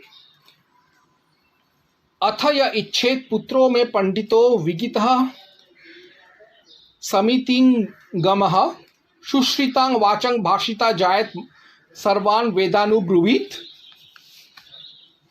सर्वमायुर आदिति सामांग सोदनं पाचयित्वा सर्पिश पंतमशनीयातमीश्वरो जनयित्वा औक्षेण वार्षभेण वा। औक्षेण शब्द का अर्थ यहाँ पर होता है सोम औषधि। अब आदि शंकराचार्य के समय आते आते शायद सोम लुप्त हो रहा था, पूरी तरीके से खत्म नहीं भी हुआ हो तो लुप्त हो रहा था, इसीलिए इसका जिक्र पाने पर इसका अर्थ इन्होंने ऐसा दिया कि यह एक औषधि है जिससे बैल या सांड जैसा शक्ति मिलता है। उन्होंने खुली सोम नहीं बोला, क्योंकि उस वक्त सोम शायद विलुप्त हो रहा था या विलुप्त होने के करीब था, इसीलिए उन्होंने सोम का जिक्र नहीं किया। लेकिन हमको ऋग्वेद में यह साफ साफ पता चलता है कि सोम का एक और नाम ही उक्षण था या उक्षा था। अब एक और मैं आपको प्रमाण देना चाहूँगा कि आजकल के जो वैज्ञानिक हैं उन्होंने भी कोशिश किया है कि कोई जड़ी बूटी उक्षा नाम का कोई है कि नहीं वो पता लगाने के लिए। तो उनको एक बहुत ही दुर्लभ जड़ी बूटी मिला है जो जिसका उन्हें पहले कभी कोई ज्ञान नहीं था, लेकिन उसमें वो क्वालिटीज़ हैं जो कि सोम में भी पाया जाता है, प्लस यह वीर्यवर्धक और स्त्री गर्भवर्धक भी होता है। उस औषधि का क्या नाम है मैं आपको बताता हूँ। उस दुर्लभ औषधि का नाम है कार्पोप्रोगन प्रूरियंस। अब इसका कोई चित्र या कोई फोटोग्राफ मेरे पास नहीं है या कोई पिक्चर मेरे पास नहीं है, वरना ये जो कार्पोप्रोगन प्रूरियंस है इसमें भी वह शक्तिवर्धक और एवं मादक और तत्व हैं जो सोम रस और सोम औषधि में मिलता था। साथ ही साथ इसमें वीर्यवर्धन एवं गर्भ उत्पादन क्षमता भी है। इसीलिए साइंटिस्ट कहते हैं कि उक्षा का अर्थ कार्पोप्रोगन प्रूरियंस ही होगा। यानी उक्षा शब्द या तो सोम औषधि हो सकता था प्राचीन काल का, या कार्पोप्रोगन प्रूरियंस जैसे आज के वैज्ञानिक कहते हैं, परंतु उक्षा का अर्थ इस श्लोक में औषधि है, चाहे वो सोम हो या कार्पोप्रोगन प्रूडियंस हो, मगर वह सांड, बैल, भैंस, गाय, बछड़ा, दुधारू गाय, बांझ गाय, किसी भी प्राणी या जीव जंतु का मांस बिल्कुल नहीं है, उसका मीट या फ्लैश बिल्कुल नहीं था। शायद कार्पोप्रोगन प्रूडियंस सोम औषधि का ही एक किस्म रहा होगा या प्रकार है, लेकिन जो भी है वह मांस तो कम से कम बिल्कुल नहीं है। ओम हनुमते नमः। प्रोफेसर हुसैन खाड़िया जैसे लोग हैं जो ये अभी कह रहे हैं कि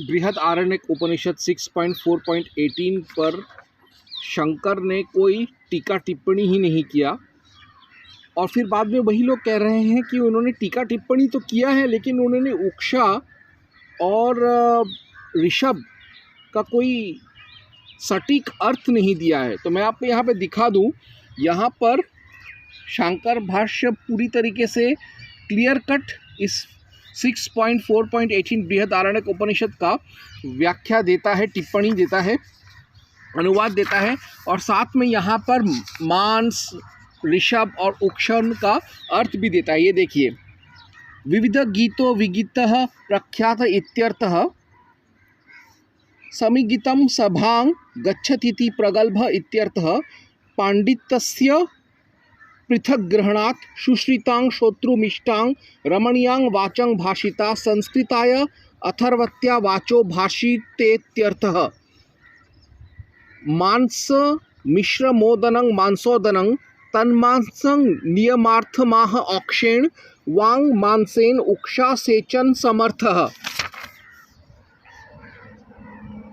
पुंगवस्तदीयं मांसं ऋषभस्तथोप्यधिक वयास्तदीय मार्षभंग मांसमंग।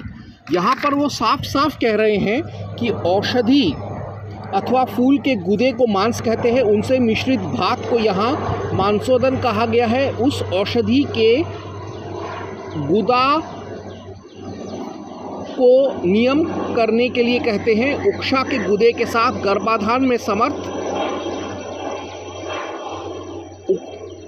सांड को उक्षा कहते हैं। उसी के समान शक्तिशाली होने से औषधि विशेष का नाम भी उक्षा है। उसी का गुदा यहाँ अभीष्ट है। पूर्वोक्त से सांड से भी अधिक अवस्था वाले बैल को ऋषभ कहते हैं। उसके समान शक्तिशाली औषधि का नाम भी ऋषभ है। उसी के गुदे के यहाँ आर्षभ समझना चाहिए। यानी बृहद आरण्यक उपनिषद का जब अनुवाद किया था आदि गुरु जगत गुरु शंकराचार्य ने, तो उन्होंने पूरे हिम्मत के साथ, पूरे कैपेसिटी के साथ, पूरे अधिकार के साथ उन्होंने बृहद आरण्यक उपनिषद 6.4.18 का अनुवाद भी किया था, और उसमें उन्होंने चेहरा न छुपाकर उन्होंने मांस, ऋषभ और उक्षण शब्दों का उन्होंने सही सही व्याख्या और एक्सप्लेनेशन भी दिया है। ओम हनुमते नमः। अब सवाल ये आता है कि अगर बृहद आरण्यक उपनिषद 6.4.18 में गौमांस भक्षण नहीं है, किसी भी तरीके का गौ जातीय प्राणी या किसी भी मांस का भक्षण नहीं है, तो स्वामी माधवानंद ने ऐसा क्यों लिखा? वो जवाब हमको उनके preface to the first edition condensed in part, यानी उनके पहले संस्करण में ही मिलता है, जो उन्होंने जुलाई 1934 में पहले एडिशन के प्रीफेस में लिखा था। वो खुद लिखते हैं, owing to the difference in structure between Sanskrit and English sentences, great difficulty has been experienced in those portions where Shankar explains the words of the text। यानी हमने देखा कि जगतगुरु आदि शंकराचार्य ने बृहद आरण्यक उपनिषद में कई शब्दों का, संस्कृत शब्दों का उन्होंने अर्थ समझाया है। उन्होंने बृहद आरण्यक उपनिषद 6.4.18 के भी मांस, ऋषभ, उक्षण शब्दों का सटीक अर्थ दिया है, टिप्पणी दिया है। लेकिन ये चीज़ स्वामी माधवानंद को समझ में नहीं आया, क्योंकि उनका संस्कृत का ज्ञान जो था उतना ऊंचा नहीं था। ये खुद यहाँ पर अप्रत्यक्ष और प्रत्यक्ष रूप से वो कहते हैं, जिसकी वजह से वो अपने इस पहले संस्करण को कई हिंदू पंडितों से निरीक्षण करवाते हैं, जैसे doctor Ganganath Jha, Seshachari, doctor Royer, professor Hiriyanna Mysore के, फिर प्रोफेसर आष्टेकर, फिर वो आनंदगिरी के किताबों को भी इस्तेमाल करते हैं, सुरेश्वराचार्य वर्तिका, फिर वो माध्यान्दिन संहिता का इस्तेमाल करते हैं, कुंभकोणम बृहद आरण्यक उपनिषद संस्करण का इस्तेमाल करते हैं, Mahamahopadhyaya professor S Kuppuswami Shastri, MA IES, Presidency College Madras. उसके बाद प्रोफेसर कुप्पुस्वामी शास्त्री, महामहोपाध्याय पंडित लक्ष्मीपुरम, श्रीनिवासाचार्य मैसूर के, और मैसूर के ही पंडित P शिवसुब्रमण्य शास्त्री, पंडित राधा प्रसाद शास्त्री बनारस हिंदू यूनिवर्सिटी, पंडित PV नारायण शास्त्री, V सुब्रमण्यम अय्यर मैसूर के, और सबसे दिलचस्प बात वो प्रोफेसर हांस ओवरटेल जो उस समय म्यूनिक यूनिवर्सिटी के एक इंडोलॉजिस्ट थे, उनसे भी वो मदद लेते हैं। ये प्रोफेसर हांस ओवरटेल बाद में येल यूनिवर्सिटी में भी वो पढ़ाते हैं, और प्रोफेसर हांस ओवरटेल वो एक जर्मन इंडोलॉजिस्ट थे। हम सब जानते हैं कि इंडोलॉजिस्ट खासतौर से जर्मन या नाज़ी जर्मनी के, वो किस तरीके से रंग भेद और आर्यन सुप्रीमेसी से ग्रस्त थे, और वो हिंदू शास्त्रों को वो तोड़ मरोड़ते थे। तो मुझे जहाँ तक लगता है कि ये प्रोफेसर हांस ओवरटेल जो थे, इन्होंने ही मिस इन्फॉर्मेशन देकर, कोएर्शन करके, किसी तरीके से दबाव डालकर स्वामी माधवानंद को विवश कर दिया कि वो बृहद आरण्यक उपनिषद 6.4.18 में मांस भक्षण और ख़ासतौर से गौमांस भक्षण दिखाएं। तो ये मैंने साबित कर दिया कि ये सारा गोल गप्पा जो हुआ है, स्वामी माधवानंद के द्वारा जो गलती हुआ है, उसका असली कारण जर्मन इंडोलॉजिस्ट प्रोफेसर हांस ओवरटेल थे, म्यूनिक और येल यूनिवर्सिटी वाले। मैंने जब ये चीज़ का समाधान किया तो मैंने अद्वैत आश्रम के जो पब्लिकेशन है mail@advaitonline.com, उनको मैंने मेल करके समझाया कि ये गलती जो हुआ है पिछले 1934 से लेके 1941 से लेके 1950 से लेके 1965 तक, और अभी 2023 में भी आप लोग यही गलती करते हुए ये छाप रहे हो बृहद आरण्यक उपनिषद में कि इसमें गौ मांस भक्षण और मांस भक्षण है। इस चीज़ को बंद करना चाहिए, इसका सही अनुवाद देना चाहिए, वो बताते हुए मैंने एक ईमेल लिखा है। अब मैं वो ईमेल आप लोगों को बताऊंगा। ओम हनुमते नमः। तो ये है वो मेल जो मैंने लिखा है। ये मेल मैंने कल ही लिखा है, यानी कल मतलब मैंने ये मेल आप लोगों के सामने बता रहा हूँ मैं।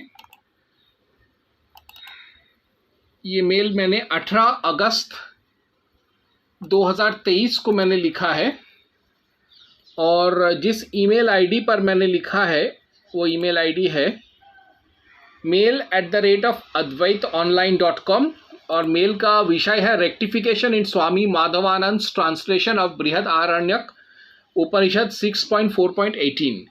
तो इस पे मैंने ये सब बताया है उनको कि किस तरीके से जो म्लेच्छ हैं वो लोग इस श्लोक का गलत इस्तेमाल कर रहे हैं हिंदुओं को मांस भक्षण और गौमांस भक्षण की तरफ ले जाने के लिए। और मैंने ये भी साबित किया है कि स्वामी माधवानंद के ऊपर प्रोफेसर हांस ओवरटेल का दबाव रहा होगा, जिसकी वजह से उन्होंने ऐसा एक गलत ट्रांसलेशन किया है। और मैंने ये भी बताया उनको कि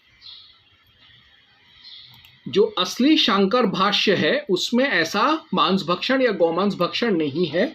और वो समझाते हुए मैंने इनको आदि शंकराचार्य का जो ट्रांसलेशन था, अनुवाद था, उसका मैंने स्कैन कॉपी दिया है आर्य समाज और गीता प्रेस वालों का, और एक और पब्लिकेशन है, प्रकाशन है, उनका भी। तो अभी तक तो कोई जवाब आया नहीं है, लेकिन मैंने मेरी तरफ से भरसक प्रयत्न किया है कि इस धर्म हानि का मैं जहाँ तक कानूनन तरीके से मैं कर सकूं, मेरे कम संसाधनों के साथ मैंने करने का कोशिश किया।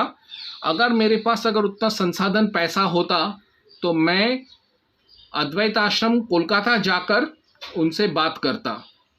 ओम हनुमते नमः।